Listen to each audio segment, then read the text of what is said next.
करायला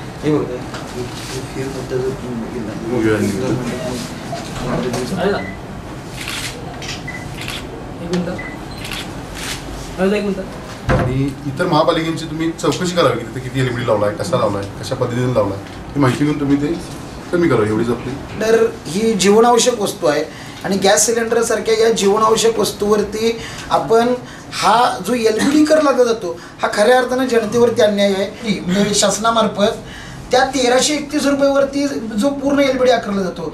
वास्तविक मुद्दा जर बघायला गेलं तर शासनानं काय सांगितलं आहे की 461 रुपयाला सिलेंडर, सबसिडीतली जी 9 सिलेंडर आहेत ज्याच्यामध्ये ही सबसिडी शासन परत करणार.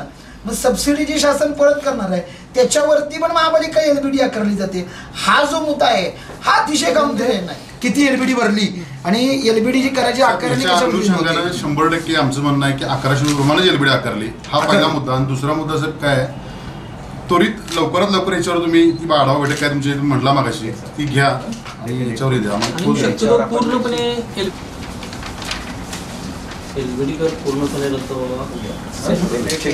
कोल्हापूर महानगरपालिकेच्या हद्दीतील सर्व गॅस ग्राहकांना कोल्हापूर महानगरपालिकेमार्फत 4.25% एलईडी हा अन्यायी कर आकारला जातो. आपल्या शेजारील सांगली महानगरपालिकेमध्ये केवळ 1% एलईडी कर आकारला जातो आणि कोल्हापूर महानगरपालिका 4.25% एलईडी कर आकारली जाते. आजच जर आपण पाहिलं तर शासनानं 220 रुपये गॅस सिलेंडरची किंमत वाढवलेली आहे.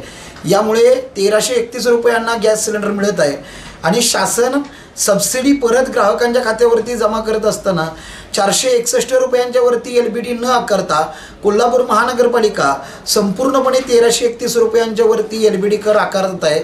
ज्याच्यामुळं महाराष्ट्र नवनिर्माण सेना कोल्हापूर शहरतर्फे शहराध्यक्ष राजू देंडोरलेंच्या नेतृत्वाखाली आम्ही आज अतिरिक्त आयुक्त नितीन देसाई साहेब यांना आज निवेदन देऊन ह्या जनआंदोलनाची सुरुवात केलेली आहे. आणि यामध्ये मनसे कोल्हापूरचं म्हणणं असं आहे की जो संपूर्णपणे गॅस सिलेंडर ही जीवनावश्यक वस्तू आहे आणि हा 4.25% एलईडी कर हा संपूर्णपणे रद्द करावा यासाठी 7 दिवसांची मुदत देत आहोत.